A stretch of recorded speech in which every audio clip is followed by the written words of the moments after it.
नमस्कार विद्यार्थी मित्रांनो, आकाश सक्सेस अकॅडमी मध्ये आपल्या सगळ्यांचे हार्दिक स्वागत. आज आपण ठाणे ग्रामीण 2026 या पोलीस भरतीच्या पेपरचं विश्लेषण घेणार आहोत. या अगोदर आपण मराठी आणि जीकेजीएस या दोन सेक्शनचं विश्लेषण दिलेलं आहे. आता आपण गणित व बुद्धिमत्ता याचं डिटेल अनालिसिस करणार आहोत. आपला पहिला प्रश्न आहे, 5 सलग समसंख्यांची बेरीज 130 आहे, तर त्यातील सर्वात मोठी संख्या कोणती? आता सेशन स्टार्ट करण्या अगोदर मी तुम्हाला एक गोष्ट सांगू इच्छितो की पेपर तुम्हाला थोडा ब्लर दिसत असेल. ज्या प्रकारे आपल्याला क्वेश्चन पेपर मिळाला आहे तसाच आपण इथे अपलोड केलेला आहे, कारण की आपल्याला तुम्हाला लवकरात लवकर डिटेल आणि एकदम अचूक विश्लेषण द्यायचं होतं. ठीक आहे, तर मग थोडं तुम्हाला व्यवस्थित दिसेल आणि तसंही मी प्रत्येक प्रश्न व्यवस्थित वाचतोच आहे. 5 सलग समसंख्यांची सरासरी आहे, सॉरी 5 सलग समसंख्यांची बेरीज आहे 130, तर त्यातील सर्वात मोठी संख्या कोणती? आता आपल्याला बेरीज दिलेली आहे किती संख्यांची? 5 संख्यांची. जर आपण त्या बेरजेला म्हणजे 130 ला 5 ने भाग दिला तर आपल्याला काय मिळेल? त्यांची सरासरी, कारण की आपल्याला माहिती आहे सरासरी बरोबर बेरीज भागिले एकूण संख्या. 5 दुने 10, किती उरले? 3 आणि 5 30, म्हणजे मधली संख्या किती आली? 26. टोटल 5 संख्या होत्या, मधली संख्या 26 आली, म्हणजे तिच्या अगोदर 2 संख्या असतील आणि नंतर 2 संख्या असतील, बरोबर. पण आपल्याला काय विचारले? मोठी संख्या. आणि सगळ्या संख्या कशा आहे? समसंख्या, म्हणजे याच्या नंतरची असेल 28 आणि नंतरची असेल 30. मग सगळ्यात मोठी समसंख्या कोणती? 30. पर्याय क्रमांक 2. अ एक काम 12 दिवसात आणि ब एक काम 18 दिवसात पूर्ण करतो. दोघे एकत्र काम केल्यास किती दिवसात काम पूर्ण होईल? मग ए ला काम करायला किती दिवस लागतात? ए ला लागतात 12 दिवस, बी ला लागतात 18 दिवस. आपण यांचा काय घेतो? लसावी. तो किती आला? 36. आता 36 ला जर 12 ने भाग दिला तर किती? 3. आणि 36 ला जर 18 ने भाग दिला तर किती? 2. म्हणजे हे काय दिवस आहे, हे आहे टोटल काम, आणि हे जे 3 आणि 2 हे आपल्याला मिळालेली क्षमता आहे. मग आता दोघांना मिळून काम करायचं आहे, त्याच्यामुळे 3 अधिक 2 5. टोटल काम किती आहे? 36 आणि भागिले 5. का? कारण की दोघांना मिळून काम करायचं आहे. 36 ला जर 5 ने भाग दिला तर 5 7 35, एक उरला, एक 0 10 झाले. 0.5 दुने 10 म्हणजे किती? 7.2 दिवस. पर्याय क्रमांक 3. ए आणि बी दोन ठिकाणामधील अंतर 140 किलोमीटर आहे. राम ए वरून 40 किलोमीटर पर आवर आणि श्याम बी वरून 30 किलोमीटर पर आवर वेगाने एकमेकांकडे येतात. ते किती वेळात भेटतील? आता आपल्याला ए पासून बी पर्यंत टोटल अंतर दिलेलं आहे 140 किलोमीटर, बरोबर. आणि आपल्याला असं सांगितलं का ए स्टेशन वरून राम निघालाय आणि तो बी स्टेशन कडे चाललाय, बरोबर. बी स्थानकाकडे चाललाय. त्याचा स्पीड आहे 40 किलोमीटर पर आवर. आणि जो श्याम आहे तो बी वरून निघालाय आणि त्याचा स्पीड आहे 30 किलोमीटर पर आवर. जेव्हा दोन्ही गाड्या असेल, व्यक्ती असेल, एकमेकांच्या विरुद्ध दिशेने येतात तेव्हा त्यांच्या वेगांची काय होते? बेरीज. आणि आपल्याला काय विचारली आहे? वेळ. वेळ बरोबर आपल्याला माहिती आहे काय? अंतर भागिले वेग. आता अंतर किती आहे? टोटल 140 किलोमीटर आणि भागिले यांच्या दोघांचा जो स्पीड होता त्याची करायची बेरीज. 40 अधिक 30 70. 140 ला जर 70 ने भाग दिला तर किती? 2 तास. म्हणजे आपल्याला वेळ किती लागेल त्यांना? 2 तास. पर्याय क्रमांक 2. पुढचा प्रश्न आहे, एखाद्या दुकानात 15% सवलत दिल्यानंतरही 20% नफा मिळतो. एमआरपी 4080 असल्यास खर्च किंमत किती? आता खर्च किंमत म्हणजेच काय? तर खरेदी किंमत, बरोबर. मग याच्यासाठी एक फॉर्म्युला आहे, काय तो व्यवस्थित लक्षात ठेवायचा. एमआरपी म्हणजेच आपली असते छापील किंमत भागिले खरेदी बरोबर 100 प्लस मायनस नफा किंवा तोटा. 100 प्लस मायनस नफा किंवा तोटा आणि भागिले भागिले असतो 100 वजा सूट. ठीक आहे, 100 वजा सूट हा फॉर्म्युला आहे, हा व्यवस्थित सगळ्यांनी लक्षात ठेवायचा. मग आता छापील किंमत म्हणजेच किती आहे? एमआरपी किती? 4080 भागिले खरेदी किंमत माहिती का? नाही, तीच काढायची आपल्याला, बरोबर. काय झालंय? नफा झालेला आहे किती? 20% झालाय, बरोबर. नफा असेल तर प्लस करायचं, तोटा असेल तर मायनसचं साईन घ्यायचं. मग 20% नफा आहे तर 100 अधिक 20 किती झाले?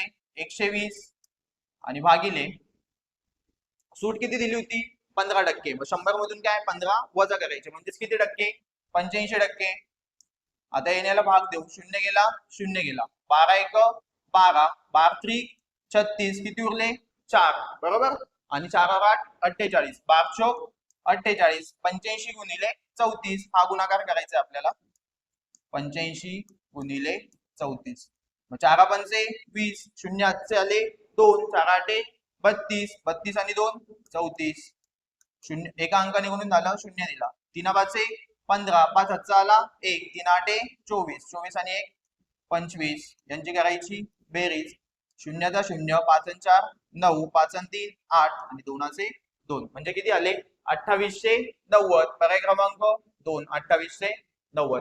आता व्यवस्थित क्लिअर नाहीये ठीक आहे. जी आपल्याला प्रश्नपत्रिका आहे तरी मी तुम्हाला व्यवस्थित सगळं वाचून दाखवतोय आणि व्यवस्थित आपण एक्सप्लेनेशन देतोय ठीक आहे. अ ब व क यांनी एकत्र काम केल्यास ते 6 दिवसात पूर्ण होते आणि अ आणि ब यांनी जर एकत्र काम केलं तर ते 10 दिवसात कंप्लीट करतात. तर एकट्या क ने ते काम किती दिवसात कंप्लीट होईल ठीक आहे. 3 जण दिलेले ए बी सी एक काम किती दिवसात करतात 6 दिवसात आणि फक्त ए आणि बी ने ते काम केलं तर किती दिवसात कंप्लीट होतं 10 दिवसात. आपण यांचा काय घेतो लसावी तो किती आला 30 बरोबर. मग आता 30 ला जर 6 ने भाग दिलं तर 5 आणि 30 ला जर 10 ने भाग दिला तर किती 30 बरोबर. ही असते क्षमता ही असते क्षमता. मग आता काम जर तिघं मिळून करत असतील तर ही क्षमता पण कोणाची असेल तिघांची मिळून असणार आहे आणि काम जर दोघं मिळून करत असतील तर ही क्षमता पण कोणाची असेल दोघांचीच असेल. म्हणजे ही 5 जी क्षमता आहे ती आहे ए बी सी ची आणि ही जी 3 आहे ती कोणाची आहे ए आणि बी ची. मग मला एक सांगा ए बी सी तिघांची किंमत 5 आहे त्याच्यापैकी ए आणि बी किती आहे 3 तर सी किती असेल 2.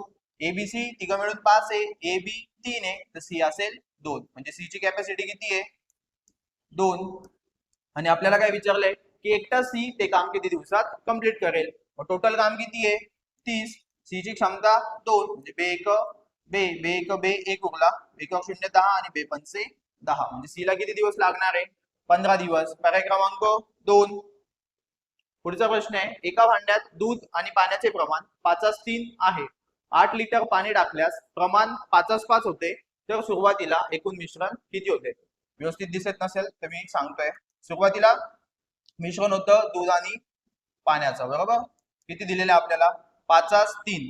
त्याच्यानंतर काय केलं त्यांनी 8 लिटर फक्त पाणी टाकलंय दूध तसंच ठेवलेलं आहे आणि जे मिश्रण झालेलं आहे ते किती झालंय नंतर जे मिश्रण झालेलं आहे ते 5:5. त्यांनी ऍड काय केलं फक्त पाणी ऍड केलं.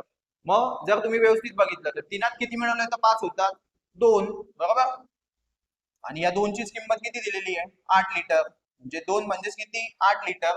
तर त्यांनी आपल्याला काय विचारलं सुरुवातीला एकूण मिश्रण किती होतं. मग सुरुवातीला दूध आणि पाणी किती दुधाचं प्रमाण 5 पाण्याचं 3 टोटल किती झाले 5 आणि 3 8. मग 2 ची किंमत जर 8 आहे तर 8 ची किती काय केलं 2 चा 4 वेळेस गुणाकार बेचोक 8 तर 8 चा पण काय करावं लागेल 4 वेळेस गुणाकार 8 चोक 32. आपलं उत्तर किती आलं 32 ठीक आहे. किती लिटर होतं सुरुवातीला 32 लिटर. पर्याय क्रमांक 3. एका शाळेत 60% मुले 40% मुली आहेत म्हणजे टोटल जर 100% विद्यार्थी असतील त्याच्यापैकी 60% मुले आणि 40% मुली आहेत. मुलांपैकी 20% व मुलींपैकी 25% खेळाडू आहेत तर एकूण किती टक्के खेळाडू आहेत. आता मुले किती आहे 60% बरोबर. 60%पैकी किती टक्के खेळाडू आहे 20 म्हणजे 100वर 20. 60 आपण 20% काढून घेऊया. शून्य गेला शून्य गेला शून्य गेला शून्य गेला 6 दुने 12 म्हणजे किती टक्के खेळाडू आहे 12% मुलं खेळाडू आहे. पुढे 40%पैकी 40 चे 25% काढून घेऊ किती होतात 25 एक 25 25 चोक 100 4 एक 4 आणि 4 10 40 म्हणजे किती झाले 10. म्हणजे मुलं आहे 12% मुली आहे 10%. आपल्याला एकूण विचारलं 12 अधिक 10 किती झाले 22. पर्याय क्रमांक 3 किती टक्के 22%. पुढे एखाद्या व्यक्तीचे वय सध्या मुलाच्या वयाच्या 4 पट आहे. 5 वर्षानंतर ते 3 पट होईल. मुलाचे सध्याचे वय किती ठीक आहे. आपल्याला मुलाच्या सध्याचं वय विचारलंय म्हणजे हे पण जे काही जे आपल्याला ऑप्शन दिलेले ठीक आहे ते सगळे काय असतील हे सर्व जे आपल्याला ऑप्शन दिलेले ते काय मुलाचं वय आणि आपल्याला सांगितलंय की मुलाच्या वयाच्या काय 4 पट आहे कोणाचं व्यक्तीचं वय बरोबर. आपण चेक करूया. मुलाचं वय जर 8 असेल तर व्यक्तीचं किती आलं 8 चोक 32 ठीक आहे. मुलाचं वय जर 12 असेल तर व्यक्तीचं किती 12 चोक 48 मुलाचं वय जर 10 असेल तर व्यक्तीचं किती? 10 चोक 40. मुलाचं वय 15 असेल तर व्यक्तीचं किती? 15 चोक 60. बरोबर. मी मुलाच्या वयावरून व्यक्तीचं वय काढून घेतलं आणि आपल्याला काय सांगितलं? 5 वर्षानंतर ते 3 पट होणार आहे. बरोबर. मग ह्या व्यक्तीच्या वयात मी 5 ऍड केले, किती आले? 37. याच्यात 5 ऍड केले तर किती होणार आहे? 8 5 13, किती? 53. याच्यात 5 ऍड केले तर किती होतील? 45. आणि याच्यात 5 ऍड केले तर किती होतील? 65. आणि आपल्याला प्रश्नात असं सांगितलं की 5 वर्षानंतर त्या व्यक्तीचं वय किती होणार आहे? 3 पट. आता वय जर 3 पट होणार आहे म्हणजेच काय? जे पण वय असेल त्याला 3 ने नक्कीच भाग जाणार आहे. आपल्या समोर 4 संख्या आहे, 37, 53, 45 आणि 65. मग यापैकी 3 ने भाग जाणारी संख्या कोणती आहे? तर आपल्याला माहिती आहे किती? 45. बरोबर. का? कारण की तिच्या संख्येतील अंकांची बेरीज किती आहे? 9 आणि 3च्या पाड्यात 9 आहे. बाकीच्या उरलेल्या संख्यांना 3ने भाग जात नाही. ठीक आहे. काही प्रश्न हे एकदम लॉजिक लावून आणि बाय ऑप्शन आपल्याला सॉल्व्ह करायचे. जर पेपरमध्ये आपण बेसिकने गेलो तर आपल्याला सगळे क्वेश्चन अटेम्प्ट करायला टाइम पुरणार नाही. त्याच्यामुळे काही तुम्हाला शॉर्ट ट्रिक्स पण व्यवस्थित लक्षात असल्या पाहिजे. ठीक आहे. पुढचा प्रश्न आहे, आयताची लांबी 15% वाढवली, रुंदी 10% कमी केली तर क्षेत्रफळात किती टक्के बदल होईल? ठीक आहे. आता काय करायचं? सक्सेसिव्ह मेथड आहे. जसं मी तुम्हाला याच्या आधी पण जे आपण व्हिडिओ घेतलेले आहे किंवा ज्या आधी मी तुम्हाला जे सेशन घेतलेले आहे त्याच्यामध्ये सक्सेसिव्ह मेथड सांगितली आहे. फक्त काय करायचं? वाढवलेली असेल तर प्लस करायचं, कमी केलेली असेल तर मायनस करायचं. मग आता 15% वाढवली आहे म्हणजे किती? प्लस 15. वाढवली आहे म्हणून मी प्लस केले. रुंदी काय केली? 10% कमी केली, वजा 10. ठीक आहे. अधिक 15 वजा 10. आता मला एक सांगा, प्लस मायनस काय होतात गुणाकारात? मायनस, म्हणून मी इथे लिहिलं मायनसचं साईन. नंतर ह्या दोघांचा करायचा गुणाकार, 15 गुणिले 10 आणि भागिले करायचे 100. समजलं काय केलं आपण? लांबी 15% वाढवली होती, वाढवलेली आहे म्हणून प्लस घेतले. रुंदी 10% कमी केली होती म्हणून मायनस घेतले. प्लस आणि मायनस गुणाकारामध्ये काय होतं? मायनस, म्हणून इथे मायनस साईन घेतलं आणि ह्या दोघांचा केला गुणाकार, भागिले 100. शून्य गेला, शून्य गेला. 15 मधून 10 गेले किती? 5. वजा, आता जर हे किती होतील? 15 भागिले 10 म्हणजेच 1.5 आणि 5 मधून जर 1.5 गेले तर किती? 3.5. जर आपलं उत्तर प्लस आलं, ठीक आहे, जर आपलं उत्तर प्लस मध्ये आलं तर वाढ होते आणि जर आपलं उत्तर मायनस मध्ये आलं तर घट होते. आपलं उत्तर किती आलंय? प्लस मध्ये 3.5 म्हणजे काय झाले असेल? वाढ. आपलं उत्तर काय आहे? पर्याय क्रमांक 2. सेम प्रश्न आहे. काय? एका दुकानदाराने एका वस्तूची किंमत 25% वाढवली व त्यावर 15% सूट दिली तर या व्यवहारात त्याला झालेला शेकडा नफा किंवा तोटा किती? सेम प्रश्न तुम्ही सक्सेसिव्ह मेथडने सॉल्व्ह करू शकता. तो कसा? इथे काय केलंय? 25% वाढवली आहे म्हणजे मी काय घेणार? प्लस 25. त्यावर 15% सूट दिली. आता कोणत्याही वस्तूवर सूट दिली म्हणजे काय? ठीक आहे, जी त्याची फॉर एक्झाम्पल 15% सूट दिली, 100 किंमत होती तर किती केली? 85 केली. 15% सूट दिली म्हणजे पैसे काय केलेले? कमी केलेले. कमी केलेले म्हणजेच काय? इथे घ्यायचे मायनस. 25% वाढवली होती म्हणून प्लस 25 घेतले, 15% सूट दिली म्हणून मायनस 15. त्यानंतर मी काय सांगितलं? प्लस आणि मायनस यांचा काय करायचा? गुणाकारामध्ये प्लस आणि मायनस काय होतं? मायनस. ठीक आहे, म्हणून मी इथे मायनस साइन घेईल. नंतर या दोघांचा करायचा गुणाकार, 25 गुणिले 15 आणि भागिले किती? 100. हे जे भागिले 100 आहे ते प्रत्येक वेळेस तसेच घ्यायचे. ठीक आहे. मग आता 25 एक 25, 25 चोक 100 आणि हे किती झाले? 25 मधून 15 गेले किती? 10. वजा, जर 4ने 15ला भाग दिला तर किती? 4 3 12. किती उरले? 3. 3ला भाग जातो का? नाही. पॉइंट घेतला. 3 और 0 30, 4 7 28. किती उरले?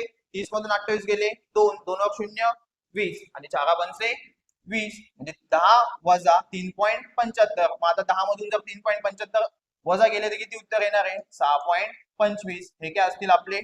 टक्के. आपलं उत्तर किती आलंय? 6.25 टक्के. ठीक आहे. उत्तर प्लस मध्ये म्हणजेच काय? नफा झालाय. उत्तर जर मायनस मध्ये आलं असतं तर आपल्याला या व्यवहारात तोटा झाला असता. उत्तर किती? 6.25. इथे नफा पण दिले, तोटा पण दिले. आपलं उत्तर काय आहे? प्लस मध्ये म्हणजे काय झाला? नफा. पर्याय क्रमांक 4. पुढचा प्रश्न आहे, एका वार्षिक परीक्षेत राहुलला 30% गुण मिळाले परंतु तो 30 गुण कमी पडल्यामुळे नापास झाला. साहिलला त्याच परीक्षेत 50% गुण मिळाले व त्यास पास होण्यासाठी आवश्यक गुणांपैकी 40 गुण जास्त मिळाले तर ती परीक्षा एकूण किती गुणांची होती. मी एकदम तुम्हाला याची शॉर्ट ट्रिक सांगतो. काय करायचं, जे आपले टक्के असतात, किती टक्के होते, राहुलला पडले 30% आणि नंतर साहिलला किती टक्के पडले, 50%. या दोघांची करायची वजाबाकी, म्हणजे त्यांच्यातला घ्यायचा फरक. ओके, 50 मधून 30 गेले किती, तर 20%. 50 मधून 30 गेले किती, 20%. परंतु तो काय झाला होता, जो राहुल होता तो 30 गुणांनी नापास झाला होता आणि याला काय, साहिलला 40 गुण जास्त मिळाले होते. टक्क्यांची करायची वजाबाकी आणि जे काही मार्क्स होते त्यांची करायची बेरीज. मग 40 अधिक 30 यांची करायची बेरीज किती होतील, 70. म्हणजे 20 ची किंमत किती आहे, 70. म्हणजेच काय, 20% म्हणजेच 70. आपल्याला माहिती आहे पेपर किती टक्क्यांचा असतो, 100%. ठीक आहे, 20 ची किंमत जर 100 असेल, सॉरी 20 ची किंमत जर 70 असेल तर 100 ची किती. अशा वेळेस काय करायचं, यांचा करायचा तिरकस गुणाकार. 70 गुणिले 100 भागिले 20. मग किती होतात, 20 एक 20, 20 पाचा 100 आणि 7 पाचा 35, शून्याचा शून्य तसाच. म्हणजे टोटल परीक्षा किती गुणांची होती, 350 गुणांची. पर्याय क्रमांक 2. सेम तसाच प्रश्न आहे, फक्त व्हॅल्यू चेंज केलेला आहे. काय, एका विद्यार्थ्यास परीक्षेत 20% गुण मिळाले व तो 10 गुणांनी अनुत्तीर्ण झाला, म्हणजेच नापास झाला. पुढे दुसऱ्या विद्यार्थ्यास 42% गुण मिळाले व तो 1 गुण अधिक मिळवून उत्तीर्ण झाला. तर परीक्षा एकूण किती गुणांची होती. ओके, मग काय करायचं, मी काय सांगितलं, जे काही टक्के दिलेले असतील, एकाला मिळाले 20%, दुसऱ्याला मिळाले 42%. जे काही टक्के असतील त्यांच्यातला घ्यायचा फरक. मग 42%मधून 20% गेले किती, 22%. बरोबर. आणि जे काही मार्क्स होते हे किती आहे, 10 मार्क आणि इथे किती आहे, 1 गुण. मग त्यांची करायची बेरीज. 10 अधिक 1 किती आले, 11. आपल्याला 22% म्हणजेच किती मार्क्स, 22%.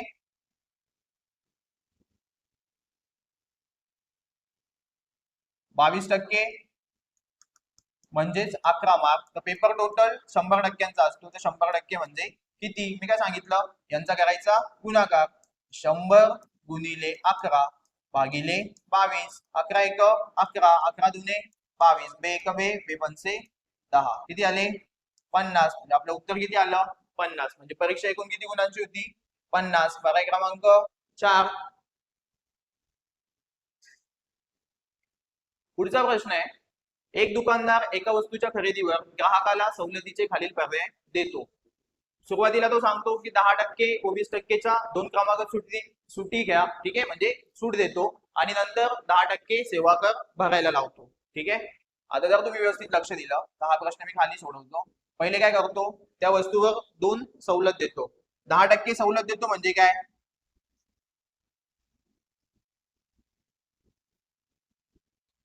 जर वस्तूची किंमत 100 असेल तर 10% सवलत दिली म्हणजे केवढ्याला विकतो, 90 रुपयाला.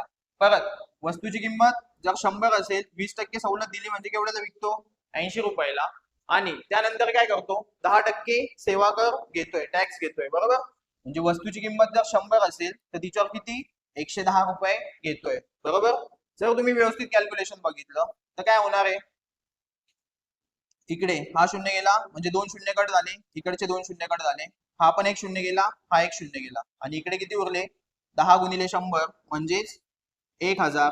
आणि इकडे काय, 8 9 72, 72 गुणिले 11. मग 72 गुणिले जर आपण 11 गेले तर किती होणार आहे, 2चे 2, 7 2 9 आणि 7चे 7, 792. ठीक आहे, म्हणजे जर 1000ची वस्तू असेल तर त्याला केवढ्याला मिळणार आहे, 792 रुपयाला. पुढे 20% सवलत आणि क्रमागत 20 आणि 10% सवलत दिलेली आहे आणि 10% सेवा कर घेतलेला आहे. म्हणजे 100वर 80, इथे 100वर 90. बरोबर. पहिले 20% सवलत दिली म्हणजे 100ची वस्तू 80ला दिली, नंतर 10% सवलत 100ची वस्तू 90ला दिली आणि 10% काय घेतलाय, कर घेतलेला आहे, म्हणजे 100ची वस्तू 110ला. ठीक आहे, सेम इकडे ज्या व्हॅल्यू होत्या त्याच व्हॅल्यू इकडे आलेल्या आहे. फक्त काय झालं, त्यांची जी पोझिशन होती ती चेंज झाली, शफल झालेली आहे. बरोबर. मग जर आपण एवढं सगळं कॅल्क्युलेशन केलं तर इकडे पण काय होणार आहे, 1000वर 792. का, कारण की संख्या सगळ्या सेम आहे, फक्त खालीवर झालेल्या आहे. पुढे नंतर त्यांनी काय सांगितलं, आधी 10% सेवा कर भरा आणि नंतर 20% व 10%च्या क्रमागत सुटी घ्या. म्हणजे जर 100वर आधी 110 रुपये भरा आणि नंतर काय करा, 20% आणि 10%च्या 2 सूट घ्या. म्हणजे 100वर किती, 20% सूट दिली तर 80 आणि 100वर 10% सूट दिली तर 90. इकडे पण काय सेम सगळ्या काय त्यात संख्या रिपीट झालेल्या आहे. म्हणजे याचं पण उत्तर किती येणार आहे? 1000वर 792. बरोबर. मग आता या तिन्ही एक्झाम्पल मध्ये कुठे काही चेंज आहे का? नाही. आता आपल्याला 4 ऑप्शन दिले होते की ग्राहकासाठी फक्त ए हा सर्वोत्तम पर्याय, ग्राहकासाठी फक्त बी हा सर्वोत्तम पर्याय आणि ग्राहकासाठी फक्त सी हा सर्वोत्तम पर्याय आहे. आणि चौथा ऑप्शन आहे की ग्राहकासाठी सर्व पर्याय तितकेच चांगले आहे. आता थ्रू आउट आपल्याला काय दिसतंय? सगळीकडे एकच व्हॅल्यू आहे. म्हणजे काय, त्याने कोणताही पर्याय निवडला असता तरी उत्तर तेच आलं असतं. म्हणजे त्याच्यासाठी तिन्ही ऑप्शन काय होते? इक्वल होते. म्हणजे आपलं उत्तर काय असेल? पर्याय क्रमांक 4. समजलं? पुढचा प्रश्न आहे, एका रकमेचे 2 वर्षाचे सरळ व्याज 120 रुपये व चक्रवाढ व्याज 126 रुपये आहे, तर व्याजाचा दर किती? अशा वेळेस काय करायचं? जर तुम्हाला 2 वर्षाचं सरळ व्याज आणि चक्रवाढ व्याज दिलेलं असेल तर त्यांच्यामधला घ्यायचा फरक. म्हणजे 120 मधून जर 26 गेले तर किती? आपल्याला माहिती आहे 6. ठीक आहे. आणि जे सरळ व्याज असतं त्याचे करायची निम्मे. का? कारण की ते किती वर्षाचं आहे? 2 वर्षाचं. आपल्याला काय करायचं? एका वर्षाचं काढून घ्यायचं. मग 120 ला जर मी 2ने भाग दिले, 120 ला जर 2ने भाग दिला तर किती? 60. आणि गुणिले काय करायचे? 100. का? कारण की आपल्याला काय विचारले? व्याजाचा दर. आणि दर हा नेहमी कशामध्ये असतो? टक्क्यांमध्ये. आणि टक्के म्हणजेच काय? 100. म्हणून याला गुणिले 100. 0 गेला, 0 गेला, 6 6 कॅन्सल. किती उरले? 10%. म्हणजे व्याजाचा दर किती आहे? 10%. पर्याय क्रमांक 1. एक कार बीड ते औरंगाबाद मधील अंतर 100 किलोमीटर प्रति तास वेगाने कापते, तर औरंगाबाद वरून बीडला परत येताना 80 किलोमीटर प्रति तास वेगाने रिटर्न येते, तर कारचा सरासरी वेग किती? आता आपल्याला माहिती आहे सरासरी वेगाचं सूत्र काय की 2xy भागिले x अधिक y. आता x आणि y काय इथे? x आहे तुमचा जाण्याचा स्पीड आणि y आहे येण्याचा स्पीड. मग 2 गुणिले 100 गुणिले 80. ठीक आहे. आणि भागिले किती? 100 अधिक 80 यांची करायची बेरीज. किती झाले? 180. 0 गेला, 0 गेला, भाग देऊया. बे 9 18 आणि बे 1 बे. इकडे किती झाले? 100 गुणिले 8 म्हणजेच 800 भागिले 9. आता जर भाग दिला तर 9 8 72. किती उरले? 8 उरले. परत 80 झाले. परत 9 8 72. परत किती उरले? 8. भाग जातो का? नाही. पॉईंट घेतला. 8 0 80. परत 9 8 72. 9 8 72. म्हणजे कंटिन्यू काय 8 8 8 8 हेच चालू राहणार आहे. म्हणजे आपलं उत्तर काय? 88.88. ठीक आहे, किलोमीटर पर आवर. का? कारण की तो काय सरासरी वेग. समजलं? पुढचा प्रश्न आहे, एक गाडी त्याच्या प्रवासाच्या एकूण अंतराचे 3 समान टप्प्यात विभाजन करते आणि प्रत्येक टप्पा अनुक्रमे, आता इथे सुरुवातीचा स्पीडने दिलेला, ठीक आहे, तो 20 आहे, अनुक्रमे 20 kilometre per hour, 30 kilometre per hour व 40 किलोमीटर पर आवर वेगाने पार करते, तर त्या गाडीचा संपूर्ण प्रवासातील सरासरी वेग किती? आता इथे आपल्याला टोटल डिस्टन्स दिलेलं आहे का? नाही दिलेलं. पण आपल्याला काय दिलेलं आहे? वेग. तो किती आहे? 20 kilometre per hour, 30 kilometre per hour आणि 40 किलोमीटर पर आवर. मी काय करतो? 20 30 आणि 40 यांचा घेतो लसावी. मग तो किती आला? 20 30 40 चा लसावी 120. म्हणजे आपण आपलं टोटल अंतर मानू 120. बरोबर. मी काय करतो? टोटल अंतर मानतो 120. बरोबर. आपल्याला काय सांगितलंय? एक गाडी त्याच्या प्रवासाच्या एकूण अंतराचे 3 समान टप्प्यात विभाजन करते. ओके. आपण काय करू? लसावी घेतला 120. म्हणजे हे जे 3 टप्पे आहे ना त्याच्यापैकी एका टप्प्याचे आहे 120 किलोमीटर अंतर. मग टोटल जर 3 टप्पे असतील तर टोटल अंतर आपले किती असेल? 360 किलोमीटर. आपल्याला प्रश्नात काय सांगितलंय लक्ष द्या, परत एकदा सांगतो की एक गाडी त्याच्या प्रवासाच्या एकूण अंतराचे 3 समान टप्प्यात विभाजन करते. बरोबर. म्हणजे इथून जर एवढं अंतर असेल तर याचं काय 3 समान भागांमध्ये विभाजन केलंय. मग मी तुम्हाला काय सांगितलं? स्पीड दिलेला आपल्याला 20 30 40, त्याचा घेतला लसावी. म्हणजे हे अंतर मी मानलं 120, हे पण मानलं 120 आणि हे पण मानलं 120. मग टोटल अंतर काय होणार आहे? 12 36 म्हणजे 360 किलोमीटर. बरोबर. मग आता पहिले जे 120 किलोमीटरचं अंतर होतं कितीच्या स्पीडने गेलो? 20च्या स्पीडने गेलो. किती टाइम लागणार आहे? 20 असेल. किती तास? 6 तास. बरोबर. दुसरं जे 120 किलोमीटर अंतर होतं, इकडे घेतो, दुसरं जे 120 किलोमीटर अंतर होतं, किती स्पीड, 30च्या स्पीडने गेलो तर किती तास लागणार आहे, 312, 4 तास.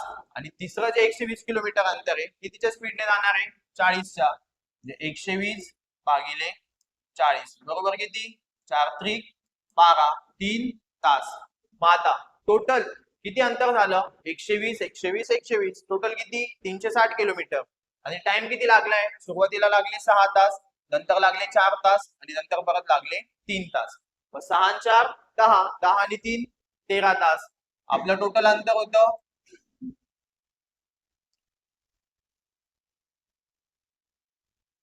इकडे लिहितो व्यवस्थित, टोटल अंतर आहे आपलं 360 किलोमीटर. टाइम किती लागलेला आहे, 13 तास. आता 360 ला 13 ने भाग द्यायचा आहे. ओके, 13 एक 13, 13 दुने 26, 36 मधून 26 गेले किती, 10, 10 वर 0 100 आणि 13 साती 91. ओके, 100 मधून 91 गेले तर किती, 9, आणि 9ला भाग जातोय का, नाही. आपल्याला काय करावं लागेल, पॉइंट घ्यावा लागेल. आता 9 वर 0 किती आले, 90, 13 78, 27.6. आपल्याला ऑप्शन काय दिले, 30 kilometre per hour, 28.60 kilometre per hour, 25 kilometre per hour, आणि यापैकी नाही. आपलं उत्तर किती आहे, 27.6. म्हणजे आपला पर्याय क्रमांक असेल 4. का, कारण की 27.6 हे उत्तर आहे का इथे, नाही, या ऑप्शन मध्ये दिलेलं नाहीये. म्हणजे उत्तर काय होतं, पर्याय क्रमांक 4. समजलं. पुढे, एका बागेत आंबा व चिक्कूच्या झाडांची संख्या 2:3 आहे. जर त्या बागेत आंब्याची 6 झाडे लावली आणि चिक्कूची 6 झाडे कमी केली तर त्यांच्या संख्येचे गुणोत्तर 4:5 होते. तर त्या बागेत आंब्याची किती झाडे आहेत. लक्ष द्या, आंबा व चिक्कू यांचा रेशो किती दिलेला आहे, 2:3. तर मी काय करतो, त्याला x ने गुणतो. म्हणजे आंब्याची झाडे आहे 2x आणि चिक्कूचे किती आहे, 3x. पुढे काय झालं, आंब्यांची झाडे 6 ने वाढवली आहे, बरोबर, जास्त 6 झाडे लावली, आणि चिक्कूची 6 झाडे काय केली, कमी केली. नंतर त्यांचा रेशो किती होतो, 4:5. आता यांचा काय करायचा, गुणाकार. 5 गुणिले 2x अधिक 6 म्हणजे किती, 5 दुने 10x अधिक 6 पंचे 30, बरोबर. 4 ने जर गुणलं तर 4×3 12x वजा 4 24. आता x ची किंमत काढायची आहे, x एका बाजूला घेऊ, संख्या संख्या दुसऱ्या बाजूला. हे 12x आहे, हे 10x आहे, हे 10x तिकडे जाऊन काय होतील, वजा. ठीक आहे, म्हणजे इकडे किती आहे, इकडे आहे 30 आणि हे अधिक 24, सॉरी वजा 24 आहे, इकडे काय होतील, अधिक 24. 30 अधिक 24 बरोबर 12x वजा 10x. काय केलं मी, 30 तसेच ठेवले, हे वजा 24 होते, इकडे येऊन अधिक 24 होतील, आणि हे 12x आहे, हे अधिक 10x आहे, तिकडे जाऊन काय झाले, वजा 10x. 30 अधिक 24 किती आले, 54 बरोबर 2x. x ची किंमत काढायची आहे, 54 ला 2 ने भाग द्यावा लागेल, मग किती येईल, x बरोबर 27. ठीक आहे, तर आपल्याला काय विचारलंय, तर त्या बागेत आंब्यांची किती झाडे आहेत. आंब्यांची किती झाडे होती, सुरुवातीला किती होती, 2x, बरोबर. मग x ची किंमत जर 27 आहे तर आपल्याला 2x ची किंमत विचारली होती, ऑलरेडी 2x ची किंमत आलेली आहे, किती, 54. म्हणजे आपलं उत्तर किती आहे, पर्याय क्रमांक 1, 54. पुढचा प्रश्न आहे, 11.40 रुपये प्रति किलोग्रॅम ज्वारीला 14.20 रुपये प्रति किलोग्रॅम ज्वारी सोबत कोणत्या गुणोत्तरात मिसळावे जेणेकरून मिश्रणाची किंमत किती येईल, 12.60. आता असे प्रश्न एलिगेशन या मेथडने सॉल्व्ह करायचे, लवकरात लवकर आन्सर येऊन जातं. मग काय करायचं, 11.40, ठीक आहे, त्याच्यानंतर 14.20 हे मी इकडे लिहिले, आणि दोघां मिळून मिश्रण किती पाहिजे, 12.60. म्हणजे जे दोघां मिळून मिश्रण असेल ते लिहायचं मध्यभागी, किती, 12.60. आता काय करायचं, आपल्याला घ्यायचंय त्यांचा रेशो, गुणोत्तर विचारलंय. 14.20 मधून 12.60 वजा करा, शून्याचा शून्य तसाच, 12तून 6 गेले 6, इथे किती आले 3, 3तून 2 गेला 1, 2 अंकानंतर पॉइंट होता, 2 अंकानंतर पॉइंट दिला, आणि 12.60 मधून 11.40 वजा करा, मग किती होतील, शून्याचा शून्य तसाच, 7तून 4 गेले 2, आणि 2तून 1 गेला 1, म्हणजेच किती, 1.20. 20, 2 अंकानंतर पॉईंट होता त्याच्यामुळे मी 2 अंकानंतर पॉईंट दिला.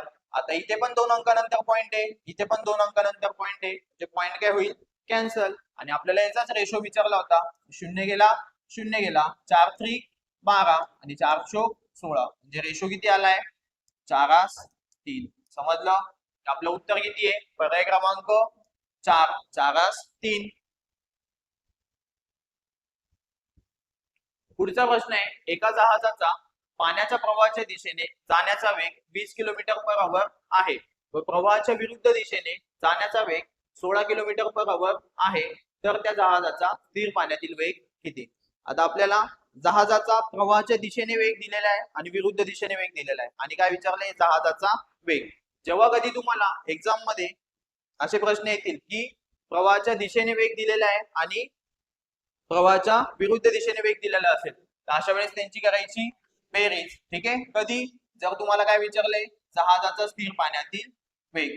परत एकदा सांगतो, प्रवाहाच्या दिशेचा वेग दिलेला असेल आणि विरुद्ध दिशेचा वेग दिलेला असेल. ओके. अशा वेळेस काय करायचं, त्यांच्या दोघांची करायची बेरीज आणि भागिले 2.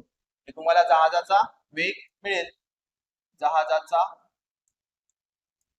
वेग बरोबर काय, यांच्या दोघांची करायची बेरीज. 20 अधिक 10 किती आले, सॉरी 20 अधिक 16 36 भागिले 2, आणि हे किती, 18 किलोमीटर/आवर. समजलं. आणि जर इथेच पाण्याचा वेग विचारला असता प्रवाहाचा, तर काय केलं असतं, या दोघांची करायची वजाबाकी. 20 मधून 16 गेले 4 आणि 4 भागिले 2 किती, 2 किलोमीटर/आवर. पण आपल्याला कसला विचारला होता, बोटेचा म्हणजेच जहाजाचा. तो किती आला, दोघांची बेरीज 20 अधिक 16 36 भागिले 2, म्हणजेच काय, 18 किलोमीटर/आवर. कळलं. पुढचा प्रश्न आहे, संगीता व तिची आई यांच्या वयाचे गुणोत्तर 3:11 आहे. त्यांच्या वयातील फरक 24 वर्ष आहे, तर संगीताचे सध्याचे वय किती. आता मला एक सांगा, त्यांचा रेशो दिलेला आहे किती आहे, 3:11, आणि त्यांच्यातील वयाचा फरक दिलेला आहे किती आहे, 24. ठीक आहे.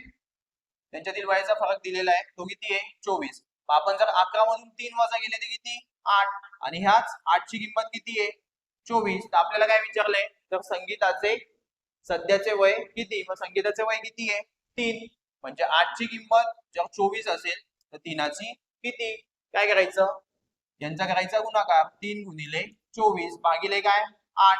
8 एक 8, 8 त्रिक 24 आणि 3 त्रिक किती आले, 9. म्हणजे संगीताचं वय किती आहे, 9 वर्ष. समजलं. पुढचा प्रश्न आहे, 6 बेल एकाच वेळी वाजत आहेत. आता या 6 बेल अनुक्रमे 2 4 6 8 10 12 सेकंद या अंतराने वाजतात, तर 30 मिनिटांच्या कालावधीमध्ये या 6 बेल किती वेळा एकत्र वाजतील. आपल्याला काय करावं लागेल, 2 4 6 8 10 आणि 12 यांचा काय घ्यायचा, लसावी. मग तो लसावी किती येणार आहे, जर तुम्ही यांचा लसावी घेतला तर लसावी येईल 120. बरोबर. पण तो लसावी कशात येणार आहे, सेकंदामध्ये. ठीक आहे. 120 लसावी येईल, आणि जो लसावी आलेला आहे त्याचं काय, 120 सेकंद आहे, तर त्याचे करायचे मिनिट आहे. मग जर याचं मिनिटामध्ये रूपांतर करायचं असेल तर याला काय करायचं, 60 ने भाग द्यायचा. मग 120 भागिले 60 किती, 2 मिनिटे. ठीक आहे. किती, 2 मिनिटे. म्हणजे ज्या काही 6 बेल आहेत त्या काय प्रत्येक 2 मिनिटांनी सोबत वाजणार आहे. ठीक आहे. प्रत्येक 2 मिनिटांनी सगळ्या बेल सोबत वाजणार आहे. तर आपल्याला काय सांगितलं, 30 मिनिटांच्या कालावधीमध्ये. ठीक आहे. 30 मिनिटांचा कालावधी आहे, प्रत्येक 2 मिनिटाला वाजणार आहे. बरोबर. 30 भागिले 2 किती वेळेस वाजतील, टोटल 15 वेळेस. कळलं. म्हणजे उत्तर आहे 15. इथे फक्त तुम्हाला 2 4 6 8 10 आणि 12 यांचा घ्यायचा होता लसावी. ओके. आता सगळ्या काय होत्या, क्रमाने येणाऱ्या संख्या होत्या. बरोबर. सगळ्या समसंख्या होत्या, म्हणून मी काय केलं, फक्त दोघांचा जे शेवटच्या 2 संख्या होत्या 10 आणि 12 यांचा केला गुणाकार. तोच असतो तुमचा लसावी. अशोकने घरगुती कामासाठी बँकेकडून 5,000 रुपये कर्ज घेतले आणि 2.5 वर्षानंतर 7,700 रुपये बँकेत भरून तो कर्जमुक्त झाला, तर कर्जाचा व्याजदर शोधा. मुद्दल किती त्याची, 5,000 रुपये. आपल्याला माहिती सूत्र, सरळ व्याजाचे सूत्र काय, मुद्दल गुणिले दर गुणिले वर्ष भागिले 100. बरोबर. काय, सरळ व्याज. पण इथे काय अमाऊंट दिलेली आहे, म्हणजेच ही काय तुमची रास. बरोबर. आणि रास म्हणजेच मुद्दल अधिक व्याज. ठीक आहे. मग रास किती आहे, 7,700 हिच्यामधून जर आपण मुद्दल किती आहे 5,000, ती जर वजा केली तर आपल्याला काय मिळणार आहे व्याज. ठीक आहे, मग 7,700 मधून 5,000 गेले किती 2,700, म्हणजे व्याज किती आलं 2,700. 5,000 गुणिले किती वर्ष 2.5, अडीच म्हणजे 2.5 वर्ष. व्याजाचा दर माहिती का आर, रेट माहिती नाहीये, भागिले 100 बरोबर किती 2,700 इथे लिहितो. ठीक आहे, आता इथे काय पॉइंट आहे. ठीक आहे, एका अंकानंतर पॉइंट नंतर एक अंक आहे. पॉइंट घालवायचा असेल तर काय करतो खाली एक शून्य घेतो, मग इथे खाली एक शून्य घेतला. 25 एक 25, 25 चोक 100,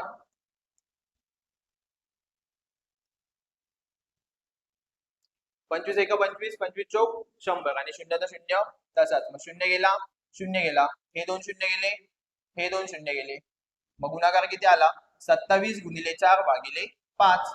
इकडे करतो व्यवस्थित, 27 गुणिले 4 भागिले 5, म्हणजेच काय मिळणार आहे तुम्हाला रेट. हा 4 भागतोय तिकडे जाऊन गुणिले होईल आणि हा 5 गुणतोय इकडे येऊन काय होईल भागिले.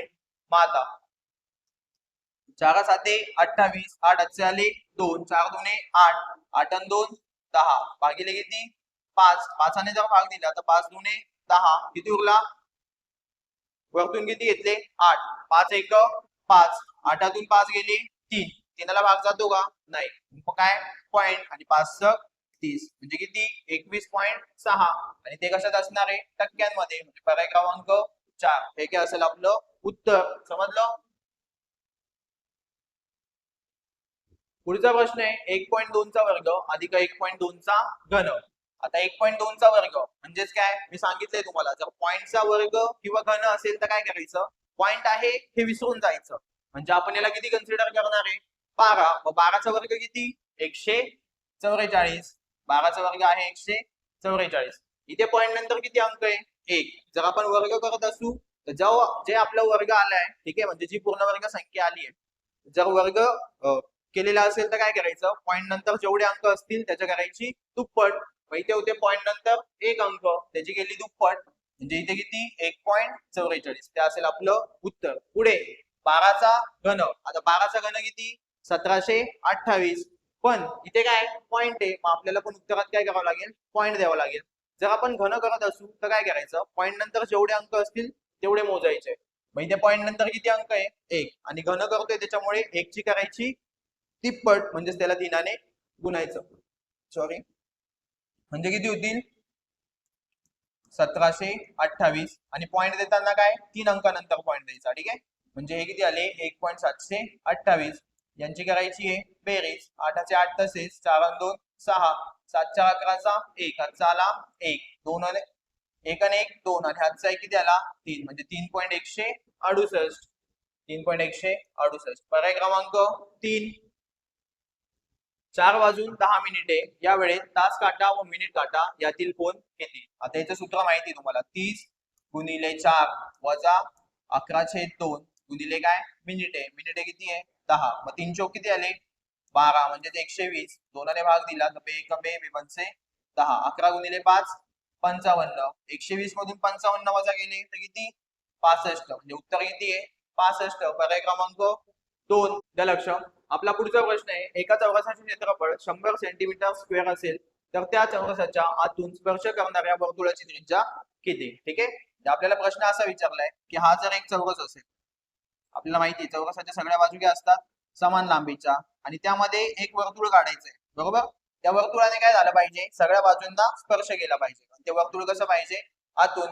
तर आता जर क्षेत्रफळ किती आहे 100 सेंटीमीटर वर्ग, मग आपल्याला माहिती आहे चौरसाचं क्षेत्रफळ म्हणजे काय बाजूचा वर्ग, आणि जर बाजू काढायची असेल तर क्षेत्रफळाचं काय करायचं वर्गमूळ काढायचं. क्षेत्रफळ किती आहे 100 आणि 100चं वर्गमूळ किती 10, म्हणजे बाजू किती आली बाजू असेल 10 सेमी. ठीक आहे, म्हणजे या सगळ्या बाजू किती असतील ही असेल 10, ही पण 10, ही पण 10 आणि ही सुद्धा 10. आता आपल्याला विचारले वर्तुळाची त्रिज्या. जर इथे हा तुमचा सेंटर पॉइंट असेल तर हा सगळा काय असणार आहे व्यास. जर बाजू 10 आहे तर व्यास पण किती असेल 10, आणि त्रिज्या काय असेल त्याच्या निम्मी, म्हणजे 10/2. उत्तर किती 5 सेंटीमीटर. पर्याय क्रमांक किती 5 सेंटीमीटर. अशा प्रकारे इथे आपला मॅथचा सेक्शन कम्प्लीट झालेला आहे. 76 पासून ते पुढे 100 पर्यंत आपले असणारे रिझनिंगचे प्रश्न. याच्या अगोदर आपण मॅथचे प्रश्न बघितले, आता इथून पुढे रिझनिंगचे प्रश्न असतील. आपला पहिला प्रश्न आहे, एक व्यक्ती त्याच्या घरापासून दक्षिणेस 8 मीटर गेली. बरोबर, व्यवस्थित डायग्राम काढू आपण.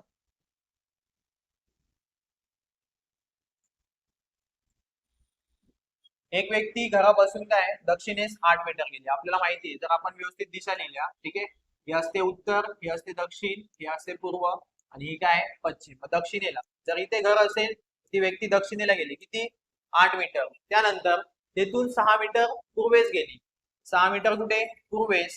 ओके, परत तेथून उत्तरेस 5 मीटर चालली. तेथून उत्तरेस 5 मीटर चालली. तेथून पुन्हा पूर्वेस 9 मीटर चालली, म्हणजे परत इकडे 9 मीटर चालली आणि तेथून पुन्हा दक्षिणेस 5 मीटर चालली. म्हणजे पुन्हा दक्षिणेस म्हणजे काय परत खाली 5 मीटर आणि इथे येऊन थांबली आहे. आपल्याला विचारलं तर त्याच्या घरापासून ती व्यक्ती किती अंतरावर आहे.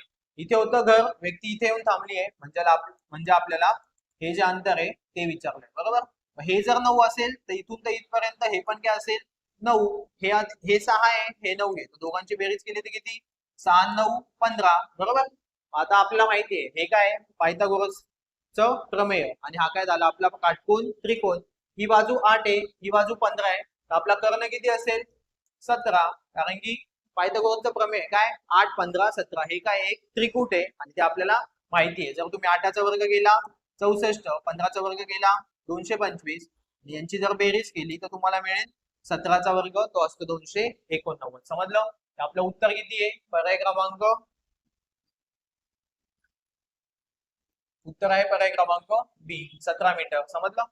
पुढे, एका कार्यालयात 72% कामगारांना थंड पेय आवडतात, 44% कामगारांना चहा आवडतो आणि तेथील प्रत्येक कामगाराला चहा किंवा थंड पेय यापैकी एक गोष्ट आवडतेच व 40 कामगारांना दोन्ही चहा व थंड पेय आवडतात, तर कार्यालयात एकूण किती कामगार आहेत. व्यवस्थित लक्ष द्या, इथे आहे टक्के. बरोबर, 72% लोकांना काय आवडतंय, जेवढे काही कामगार असतील त्यांना थंड पेय आवडतं. 44% त्यांना काय आवडतं, चहा आवडतो फक्त. आणि जे 40% नाही, इथे फक्त 40 कामगार दिलेले. बरोबर, मग आपल्याला माहिती आहे टोटल कंपनीमध्ये काय असणार आहे, टोटल 100% कामगार असणार आहे. मग जर आपण 72 अधिक 44 यांची जर बेरीज केली तर किती होणार आहे, 4 2 6 7 4 11 116. बरोबर, पण हे काय झाले 100 पेक्षा जास्त झाले, म्हणजे जे काही वरचे 16% असतील, जे काही वरचे 16% ते काय करतात, त्यांना चहा पण आवडतो आणि थंड पेय पण आवडतं, म्हणजे काय दोन्ही गोष्टी ते पितात. मग अशी किती कामगार आहे 40, म्हणजे 16% म्हणजेच किती आहे 16% म्हणजेच 40. तर आपल्याला टोटल कामगार विचारले, टोटल किती आहे 100%. 16 म्हणजे 40 तर 100वर किती 4 चोक 16, 4 10 40, परत 4 ने भाग दिला तर किती 25, 25 गुणिले 10 250, म्हणजे टोटल किती कामगार आहे 250. पर्याय क्रमांक 1 हे असेल आपलं उत्तर. पुढचा प्रश्न आहे, 6 लोकांच्या संघामध्ये 4 क्रिकेटर आहेत, 4 फुटबॉलपटू आहेत, 1 नायक आहे, 3 संगीतकार आहेत. बरोबर, ए आणि बी संगीतकार आहेत, सी आणि डी हे संगीतकार नाही, डी आणि ई क्रिकेटर आहेत, बी सी डी ई हे सर्व फुटबॉलपटू आहेत व त्यापैकी 2 संगीतकार आहेत. जर एफ हा नायक असेल तर खालीलपैकी कोणता खेळाडू हा बॅडमिंटनपटू आहे. जर तुम्ही व्यवस्थित वरती बघितला तर आपल्याला काय सांगितलंय, क्रिकेटर, फुटबॉलपटू, नायक, संगीतकार. बॅडमिंटनपटू बद्दल काय सांगितलंय का, नाही, म्हणजे याचं उत्तर काय असेल पर्याय क्रमांक 4 यापैकी नाही. समजलं. पुढचा प्रश्न आहे, 580 126 या संख्येत 8च्या स्थानिक किमतीमधून 2ची स्थानिक किंमत वजा केल्यावर जो अंक येईल त्यात 18,890 मिळवल्यास त्यांच्या बेरजेनंतर जो अंक येईल त्यातील शतक स्थानातील अंक कोणता. आता स्टेप बाय स्टेप जाऊया. 8ची स्थानिक किंमत, 8च्या अगोदर किती अंक आहे, 8च्या नंतर किती अंक आहे 4, म्हणजे 8ची स्थानिक किंमत किती येणार आहे, त्याच्यावर 4 0 किती आली 80,000. 2ची स्थानिक किंमत, 2च्या समोर किती अंक आहे, 2च्या नंतर किती 1, म्हणजे 2ची स्थानिक किंमत 20, यांच्यातला घ्यायचा फरक तो किती येणार आहे? 79,980 बरोबर. आणि याच्यात किती ऍड करायचे? 18,890. मग 79,980 याच्यात ऍड करायचे 18,890. शून्याचा शून्य, 8 आणि 9 17, 7 हातचा आला 1, 9 आणि 8 17, 17 मध्ये हातचा एक मिळवला किती? 18 बरोबर 8. आपल्याला काय विचारलं? शतक स्थानातील अंक कोणता? हे आहे तुमचं एकक स्थान, हे दशक स्थान आणि हे शतक स्थान. शतक स्थानातील अंक कोणता आहे? 8. पर्याय क्रमांक 1. हे काय असेल आपलं उत्तर? लक्ष द्या. आपला पुढचा प्रश्न आहे 9,770 या संख्येला 34 ने भागल्यास जो काही भागाकार येणार आहे, ठीक आहे, त्याच उत्तरातील बाकीच्या 5 पटीने गुणाकार केल्यास उत्तर काय येईल? ठीक आहे. आपल्याला काय करायचं होतं? 9,770 आहे, याला कितीने भाग द्यायचा? 34 ने. ठीक आहे. मी काय करतो? आधी 2 ने भाग देतो. किती होतील? बे 1 उरला 7, 1 और 4 14 झाले. बे 7 14, बे 4 8, 9तून 8 गेला 1, 1 और 7 17, बे 8 16, 17 मधून 1 गेला, 17 मधून 16 गेले 1, 1 और परत 7 किती झाले? 17, बे 8 16, 1 उरला 1 और 0 10 आणि बे 5 10. किती उरले? 4,885 भागिले 17. आता मी काय करणार आहे? 17 ने भाग देणार आहे. 17 1 17, 17 ने जर भाग दिला तर 17 दुने 34, 48 मधून 34 गेले, किती उरणार आहे? 14, 14 वर 4 148. आपल्याला माहिती आहे 17 8 36 असे, 17 8 किती आले? 36 असे. जर 148 मधून 136 वजा केले तर किती उरतात? 12. 148 मधून 136 वजा केले, 8तून 6 गेले 2, 4तून 3 गेला 1 आणि वरतून किती येणार आहे त्याच्यावर? 5. 125 झाले. 17 7 119. 125 मधून 119 गेले किती? 6. म्हणजे 17 ने भागलं तर बाकी किती येणार आहे? 6. पण आपल्याला काय सांगितलं होतं? 34 ने भागायचंय बरोबर. 17 ची दुप्पट किती आहे? 34. मग 6 ची पण काय करावं लागेल? दुप्पट. 6 ची दुप्पट किती? 6 दुने 12. म्हणजे जर तुम्ही 9,770 या संख्येला ऍक्च्युअल 34 मध्ये 34 ने भागलं, तुमची बाकी येणार आहे 12. कळलं? पुढे मग आपल्याला काय सांगितलं? जो काही भागाकार आहे, भागाकार किती आलाय आपला? 287. याला त्याच उत्तरातील बाकीच्या, बाकी किती आहे? 12, बाकीच्या 5 पटीने गुणाकार केल्यास, आता बाकी आहे 12, तिची जर 5 पट केली तर 12 म्हणजे किती? 60. म्हणजे जे काही 287 आहे त्याला कितीने गुणायचंय? 60 ने. किती येईल गुणाकार? शून्याचा शून्य, साइन 7 42, 2 बच्चे आले 4, साइन 7 6 8 48, 48 आणि 4 किती आले? 52, 52 चे 2 हातचे आले 5, 6 दुने 12, 12 आणि 5 किती आले? 17. म्हणजे उत्तर काय आलं आपलं? 17,220. पर्याय क्रमांक सी. समजलं? पुढचा प्रश्न आहे खालील आकृतीमध्ये किती चौरस आहेत? आता चौरस म्हणजे काय? की ज्याच्या सर्व बाजू समान लांबीच्या असतात. मग आपण मोजूया. हा एक चौरस आहे, त्याच्यानंतर हा दुसरा, हा आहे तिसरा आणि हा किती? चौथा. आणि हे मधले, हा 5वा, हा 6वा आणि हा 7वा. टोटल किती झाले? 7. बाहेरचे 4 आणि मधले 3. टोटल किती झाले? 7. म्हणजे आपलं उत्तर किती आहे? पर्याय क्रमांक 1. पुढे आपल्याला एक सिरीज दिलेली आहे. जर व्यवस्थित दिसत नसेल तर मी खाली लिहितो. पहिले आहे 5, नंतर आहे 54, नंतर 90, 115, 131 आणि 140. आपल्याला पुढची संख्या विचारली आहे. ठीक आहे. जर तुम्ही याच्यातलं लॉजिक बघाल तर लॉजिक असं आहे,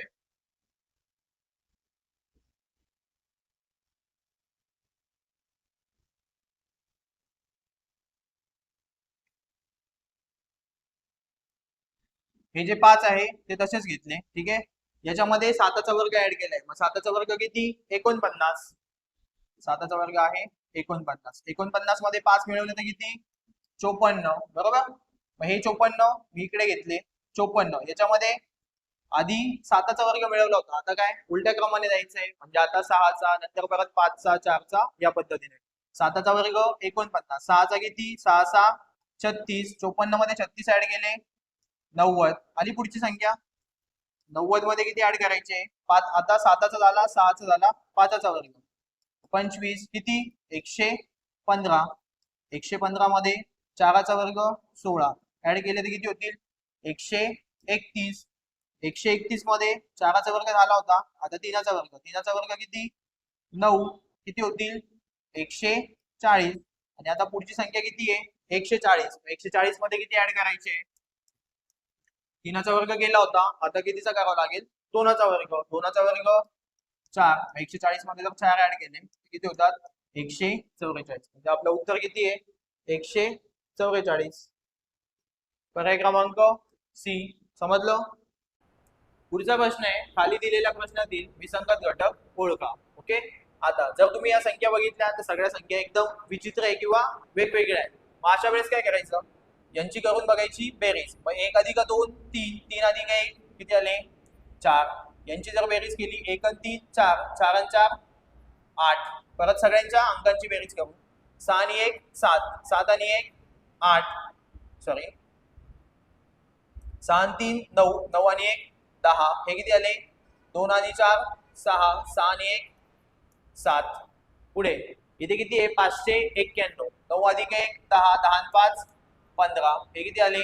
6 आणि 1 7, 7 5 12, 12 आणि 1 13, 13 आणि 6 19. यांची जर बेरीज केली 3 आणि 1 4, 4 आणि 2 6. यांची जर बेरीज केली 6 आणि 3 9 आणि 1 10.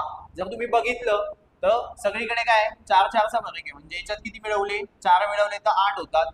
15 मध्ये 4 मिळवले तर 19 होतात. 6 मध्ये 4 मिळवले तर किती होतात? 10 होतात. सगळीकडे किती? 4 4 4 ऍड केलेले. पण ही एकमेव अशी संख्या आहे का याच्यात काय केलंय? 3 कमी केलेले, बरोबर. म्हणजे यांच्यातला गॅप कितीचा आहे? 3चा. बाकीच्या काय सगळीकडे कितीचा? 4चा गॅप आहे. आपलं उत्तर किती आहे?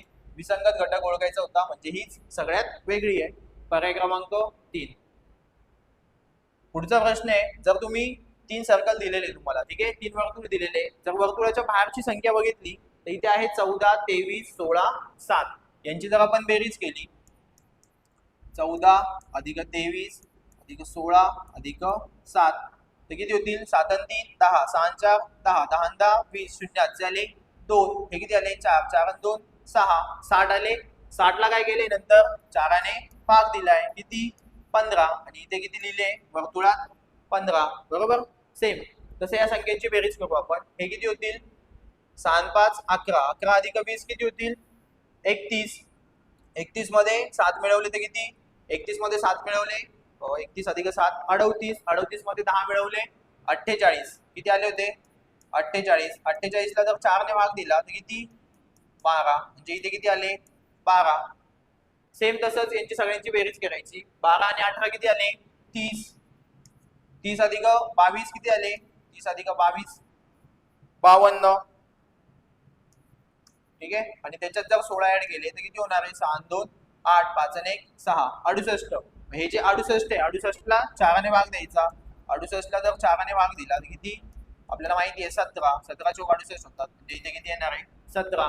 पर्याय क्रमांक सी. ठीक आहे. पर्याय क्रमांक 3. पुढचा प्रश्न आहे, मुलाच्या जन्माच्या वेळी सलमानचे वय 32 वर्ष होते.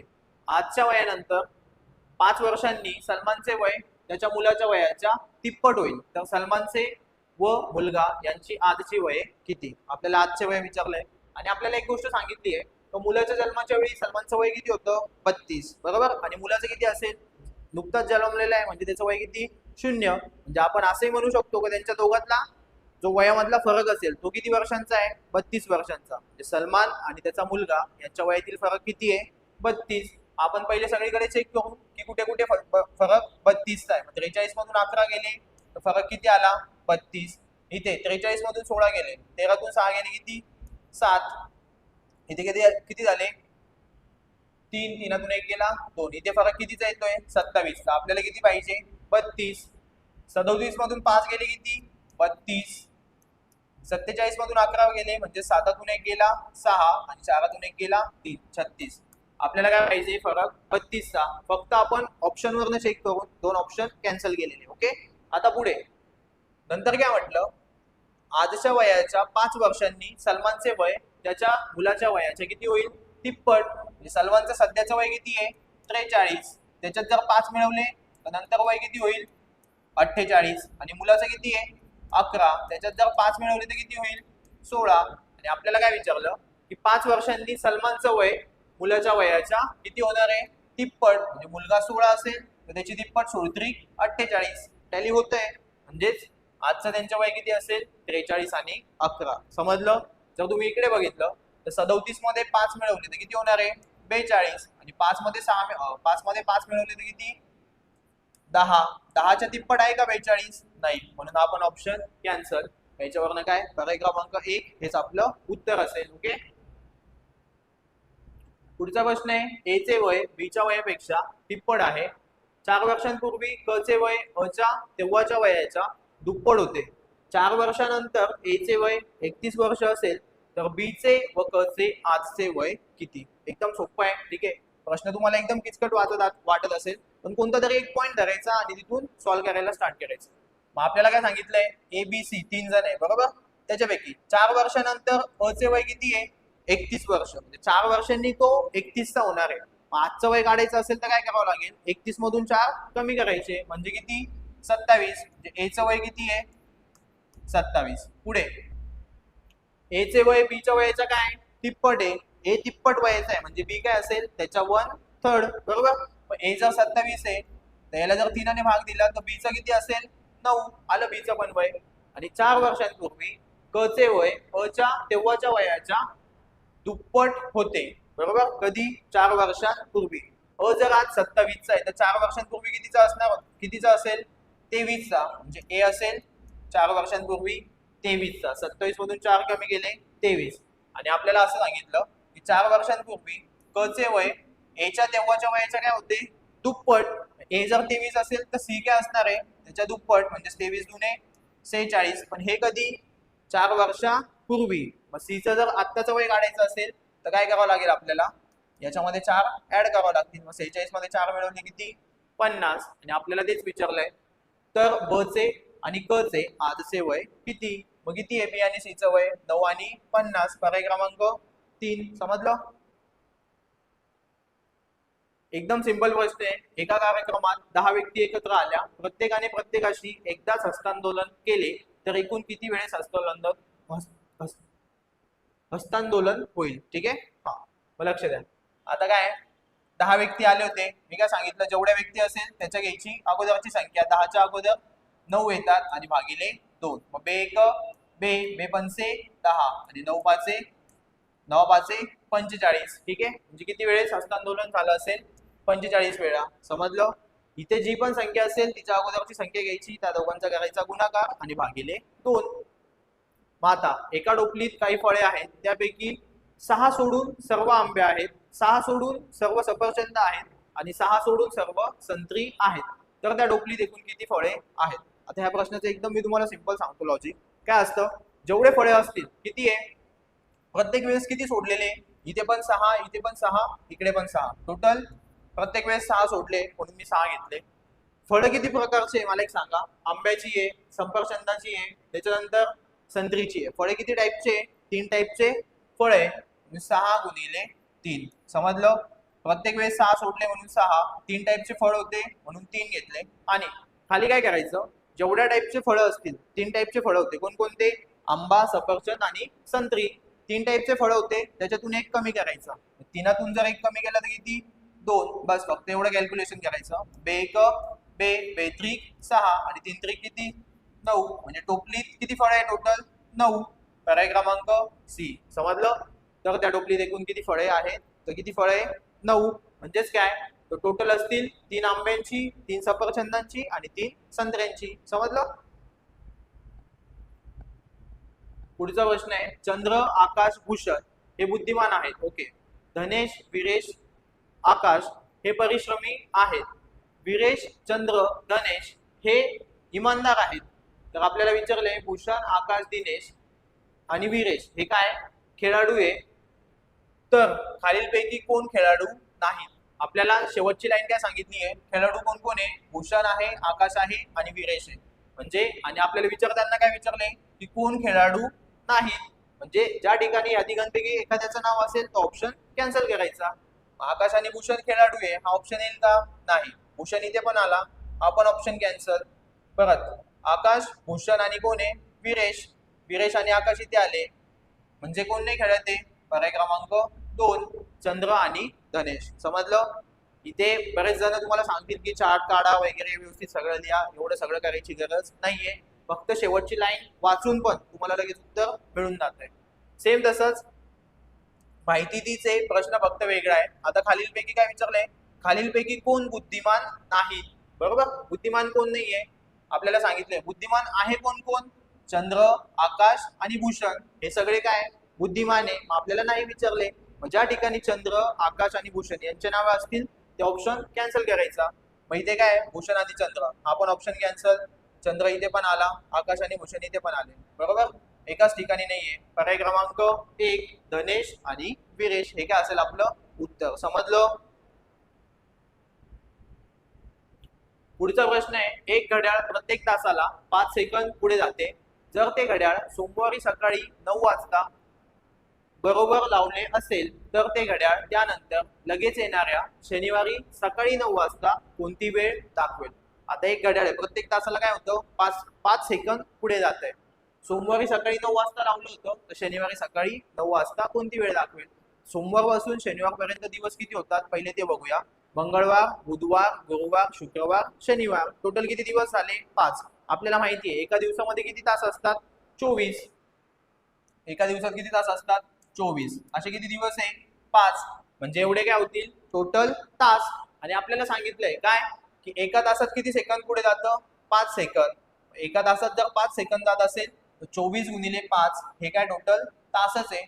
तेवढ्या याच्यात किती जाईल? तर गुणिले काय करायचं? 5. समजलं? एकदा परत सांगतो.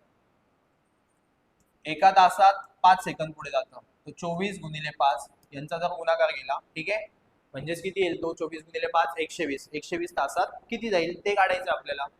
पण हे जे तुमचं येणार आहे हे कशात येणार आहे? सेकंदामध्ये. हा जो गुणाकार येईल तो कशात येईल?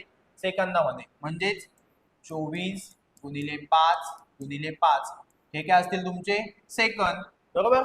आणि तुम्ही जर ऑप्शन बघितले तर सगळीकडे काय तास आणि मिनिटे. बरोबर, म्हणजे हे सेकंद आहे, त्याचं आपल्याला कशात रूपांतर करावं लागेल? मिनिटामध्ये. मग सेकंदाचं मिनिटात रूपांतर करायचं असेल तर काय करायचं? भागिले 60. मग आता भाग देऊया.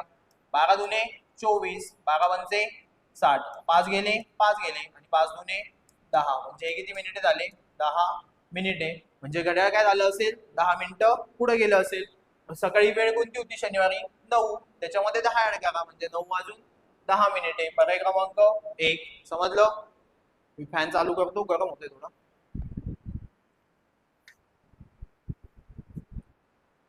ऑलरेडी चालू होता, त्याचा स्पीड वाढवला नाही, हवाच येत नाही, खूप जास्त गरम होतोय.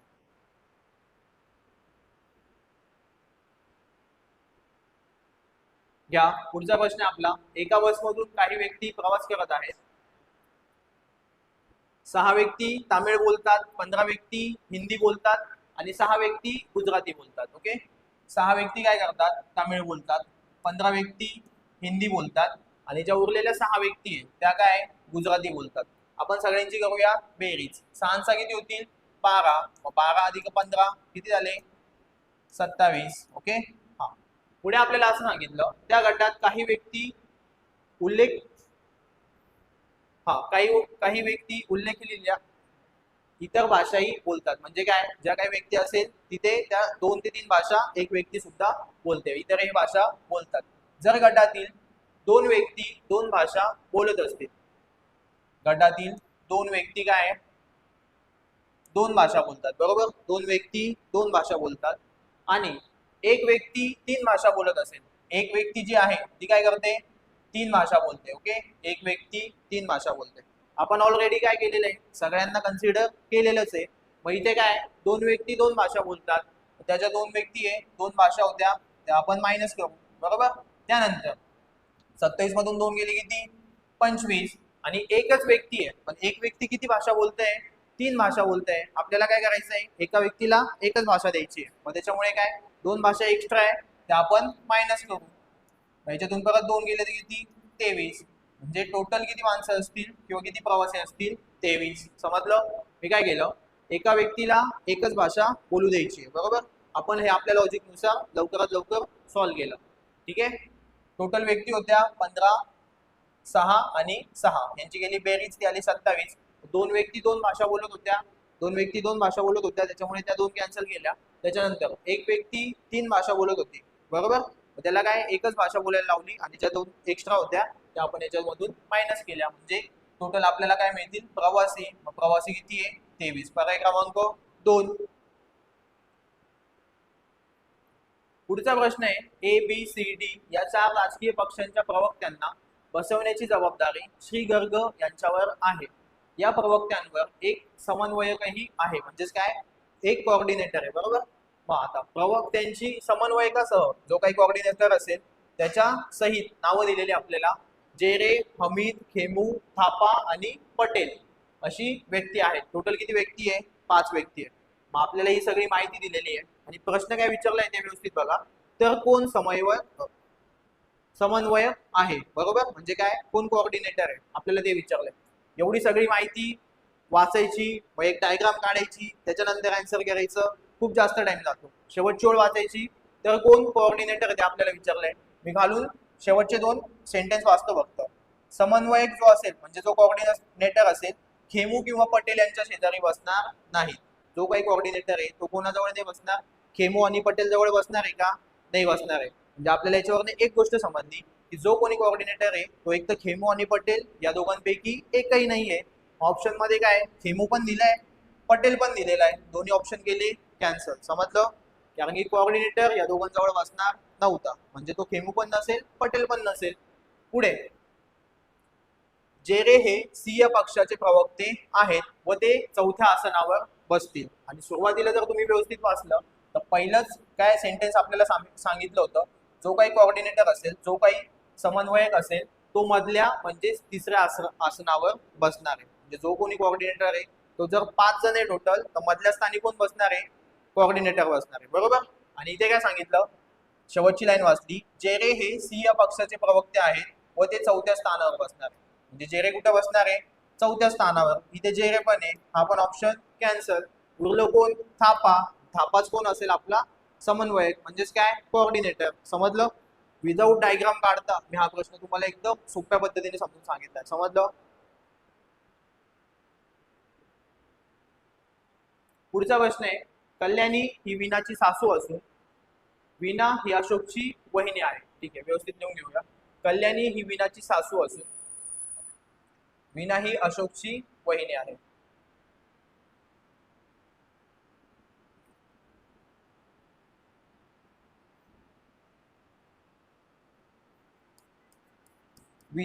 वीणाची सासू कोण आहे, कल्याणी. ठीक आहे. म्हणजे कल्याणीचा जो कोणी मुलगा असेल तो काय असेल, वीणाचा नवरा. कल्याणीचा जो कोणी मुलगा असेल तो असेल वीणाचा नवरा, म्हणजे ती काय झाली, त्याची सासू. पुढे, वीणा ही अशोकची वहिनी आहे. वीणा काय, अशोकची वहिनी आहे. म्हणजे हिचा जो कोणी मुलगा असेल त्याला अजून एक भाऊ असेल, बरोबर. म्हणजे कल्याणीला 2 मुले आहे, दुसरा कोण आहे, अशोक.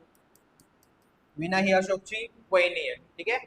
पुढे असं म्हटलं, धीरज हा सुदीपचा सासरा असून अशोकचा एकुलता एक भाऊ आहे. मग अशोकला जर एकुलता एक भाऊ आहे तर तो कोण आहे, धीरज आहे, बरोबर. म्हणजे हा जो मुलगा आहे तो कोण आहे, धीरज. आणि तोच कोण आहे, वीणाचा नवरा. ठीक आहे. आपल्याला असं सांगितलं की हा जो धीरज आहे हा कोण आहे, सुदीपचा सासरा आहे. सुदीपचा सासरा म्हणजे धीरजला एक मुलगी असेल, बरोबर. आणि तिचं लग्न कोणासोबत झालं असेल, सुदीप सोबत. पुढे आपल्याला असं असं म्हटलं, तर कल्याणीचे अशोकशी नाते काय. आता कल्याणीचे अशोकशी नाते काय, हे तिला 2 मुलं आहेत. अशोक कोण झाला, तिचा मुलगा. म्हणजे कल्याणी कोण झाली, आई. पर्याय क्रमांक बी. समजलं? कल्याणी कोण झाली, अशोकची आई. A B C D E F आणि जी एका कुटुंबाचे सदस्य आहेत, ज्यामध्ये 4 वयस्कर असून 3 बालके आहेत. त्यापैकी 2 म्हणजे एफ आणि जी या आहेत मुली, आणि ए आणि डी हे भाऊ असून ए डॉक्टर आहे. ठीक आहे.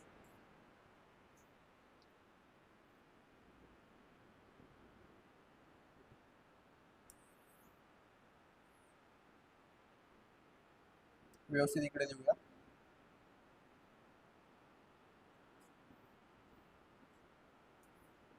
त्या लक्ष आपल्याला काय सांगितलं, ए आणि डी हे दोघं भाऊ आहे. ए आणि डी हे काय दोघ जण भाऊ आहे. त्यापैकी ए कोण आहे? ए आहे डॉक्टर. हा जो ए तो आहे doctor.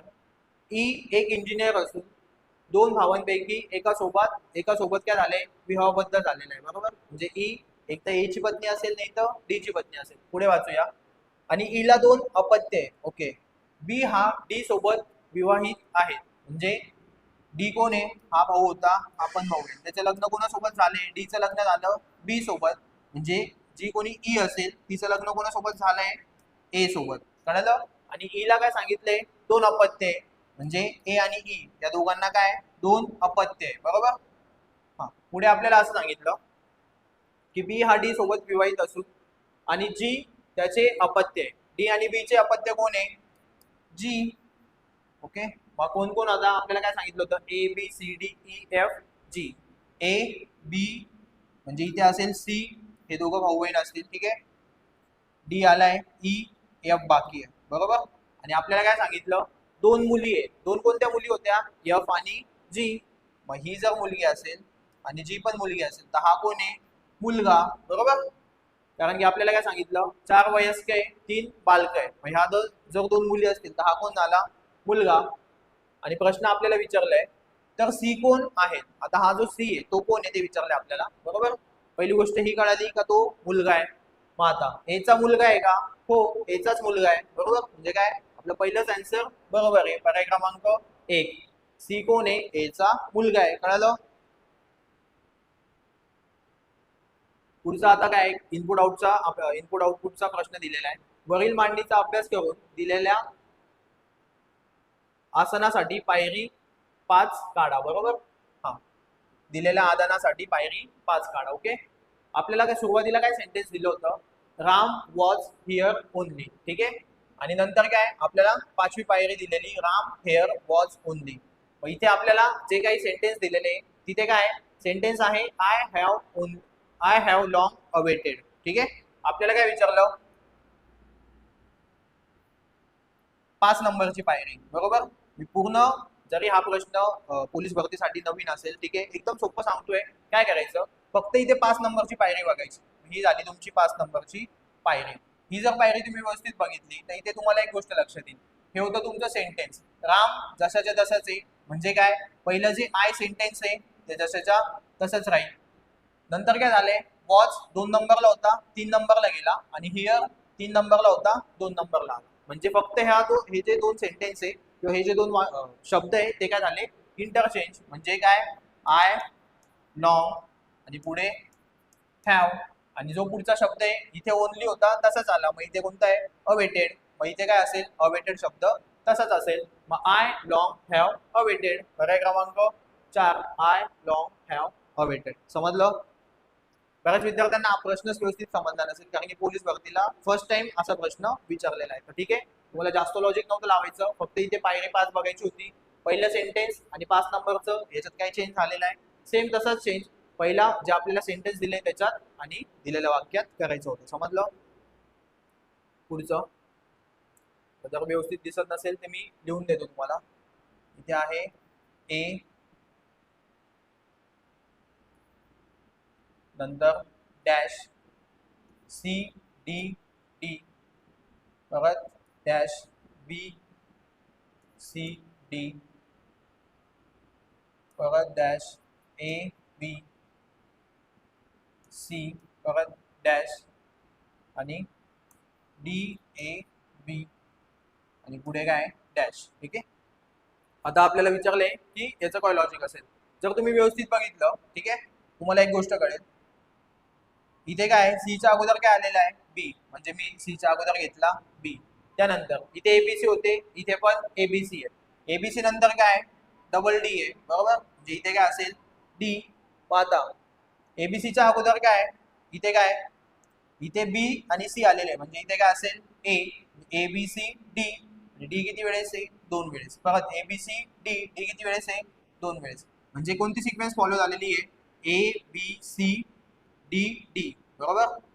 ABC DD, ABC DD आणि एबीसी डीडी. आपल्याला काय विचारलं, रिकाम्या जागेत कोणता असेल? मग इथे काय होता, बी ए डी डी सी. मग इथे ऑप्शन आहे आपला बी ए डी डी सी. ठीक आहे, बी ए डी डी सी पर्याय क्रमांक 1 हे आपलं उत्तर आहे. आणि हे जे आहे, हे जे 5 लेटर आहे हे काय झालेले, रिपीट झालेले. ठीक आहे, हे जे 5 लेटर आहे हे रिपीट झालेले. आणि इथे जे आपले मध्ये स्पेस दिलेला आहे, ठीक आहे, रिकाम्या जागी कोणते लेटर असतील तर बी ए डी डी सी. समजलं? पुढचा प्रश्न आहे, ठीक आहे, गुणाकारला वजाबाकी म्हटलं, भागाकारला बेरीज म्हटलं, बेरजेला भागिले म्हटलं, वजाला गुणिले म्हटलं, तर खालीलपैकी कोणते समीकरण बरोबर आहे? आता अशा प्रकारचे प्रश्न आपल्याला ऍक्च्युअल मध्ये सॉल्व्ह करूनच चेक करावे लागतात. मग इथे किती आहे, 15. व्यवस्थित दिसत नसेल तर लिहून घेतो. वजा, वजाच्या ऐवजी काय, गुणिले, किती, 5. भागिलेच्या ऐवजी काय, अधिक. ओके, 20. आणि प्लसच्या ऐवजी काय, भागिले, किती, 10. बरोबर. आपलं उत्तर किती आलं पाहिजे, 6. चेक करू येतं का? 15 किती, 75. बरोबर. 15 किती आले, 15 आणि 75 मध्ये 2 मिळवले तर किती येतात, 77. आपल्याला किती पाहिजे होते, 6. पहिला ऑप्शन चुकीचा आहे. ओके, दुसरा ऑप्शन बघूया. 8. भागिलेच्या ऐवजी काय, प्लस 10. वजाच्या ऐवजी किती आहे, 3. वजा किती म्हणजे गुणिले 3. त्यानंतर प्लस, प्लसच्या ऐवजी काय, भागिले, भागिले 5. ओके, त्याच्यानंतर गुणिले, गुणिलेच्या ऐवजी काय, गुणिलेच्या ऐवजी आहे वजा 6. आता याचं उत्तर किती पाहिजे आपल्याला, 8 पाहिजे. चेक करू येतं का नाही. ठीक आहे, 10 30. 30 भागिले 5 किती, 6. किंवा जर तुम्ही असं जर केलं, 5 1 5, 5 2 10 आणि बेत्रिक किती आले, 6. 6 मधून 6 गेले किती, 0. आणि उत्तर किती आलं, 8. आणि इथे काय दिलेलं आहे, 8च. जॉब पर्याय क्रमांक 2 हा काय बरोबर. समजलं?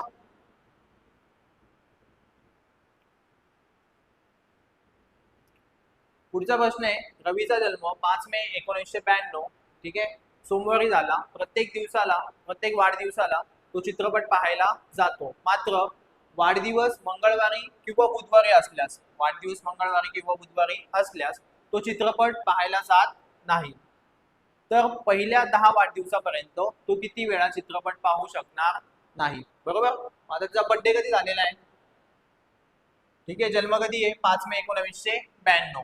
तिथून पुढे आपण बघूया 93 94 95 96 97 98, त्याच्यानंतर 99, नंतर काय असेल 2000 2001 आणि 2002. का?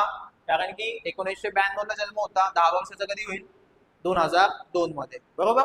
पुढे आपल्याला असं माहिती आहे की जर आपलं साधं वर्ष असेल तर आपण किती घरं पुढे सरकतो, 1 दिवस. आणि जर लीप वर्ष असेल तर 2 दिवस. मग सोमवारी 1992 ला कोणता वार होता, सोमवार. त्याच्या पुढे 1993 ला कोणता वार येईल, मंगळवार. नंतर बुधवार, गुरुवार. 96 आहे आता. बरोबर. 96 काय असेल, लीप वर्ष आहे. मग आपल्याला काय करावं लागेल, 2 दिवस पुढे जावे लागतील. गुरुवार नंतर, गुरुवार होता, शुक्रवार सोडून दिला, शनिवार. मग इथे काय असेल, शनिवार. नंतर परत रविवार, सोमवार, मंगळवार. आता परत काय आला, 2000. 2000 काय, लीप वर्ष, म्हणजे बुधवार सोडून द्यायचा आणि गुरुवार. मग इकडे शुक्रवार आणि इकडे काय असेल, शनिवार. बरोबर. आणि आपल्याला काय सांगितलं की मंगळवारी आणि बुधवारी काय तो चित्रपट बघत नाही. मंगळवारी नाही बघत, परत कधी बुधवारी पण नाही बघत, आणि मंगळवारी आणि बुधवारी बघत नाही. मग टोटल किती आहे, मंगळवार 2 आहे आणि बुधवार 1 आहे. टोटल किती दिवस झाले, 3. आपल्याला काय विचारलंय, पहिल्या 10 वाढदिवसापर्यंत तो किती वेळा चित्रपट पाहू शकणार नाही. किती वेळेस नाही बघू शकत, 3 दिवस. बरोबर. म्हणजे काय, पर्याय क्रमांक सी. पुढचा प्रश्न आहे, प्रश्नचिन्हाच्या जागी कोणती संख्या येईल. खूप फेंट दिसते. एकदा इथे 3 आहे आय थिंक, इथे 5, इथे 8, इथे 13 आहे, पुढे 22 आणि क्वेश्चन मार्क आहे. बरोबर. मग आपल्याला काय विचारलंय, लक्ष द्या. 3ची काय केली, दुप्पट. 3 दुने 6, 6 मधून 1 कमी केला, किती, 5, 6 मधून 1 कमी गेला 5, 5ची गेली दुप्पट, 5 दुने 10, 10 मधून किती कमी गेले 2, किती आले 8, 8ची परत केली दुप्पट, 8 दुने 16, आता किती कमी गेले 3, 16तून 3 कमी गेले 13, 13ची दुप्पट 26, 26 मधून किती कमी गेले 4, बरोबर, किती आले 22, आता 22ची काय करायची दुप्पट, आणि आता किती कमी करावे लागतील 5, 22ची दुप्पट 44, आणि 44 मधून किती कमी करायचे 5, म्हणजे किती 39, बरोबर, 14तून 5 गेले 9, पर्याय क्रमांक सी आय थिंक. ठीक आहे, अशा प्रकारे आपले मॅथ्स आणि रिझनिंग टोटल 50 प्रश्न व्यवस्थित एक्सप्लेनेशन करून झालेले. जर तुम्हाला हा व्हिडिओ आवडला तर जास्तीत जास्त विद्यार्थ्यांपर्यंत आपल्या व्हिडिओची लिंक शेअर करा, आणि जर तुम्ही आतापर्यंत आपल्या यूट्यूब चॅनलला सबस्क्राईब नसेल केलेलं तर आपल्या यूट्यूब चॅनलला सबस्क्राईब करून घ्या, कारण की जे काही पेपर आहेत आपण सगळे पेपर घेणारच आहेत आणि सगळ्या पेपरचे व्यवस्थित एक्सप्लेनेशन देणार आहे. ठीक आहे, जर व्हिडिओ आवडला तर चॅनलला सबस्क्राईब करून व्हिडिओला लाईक करून जास्तीत जास्त विद्यार्थ्यांपर्यंत तो शेअर करा. धन्यवाद.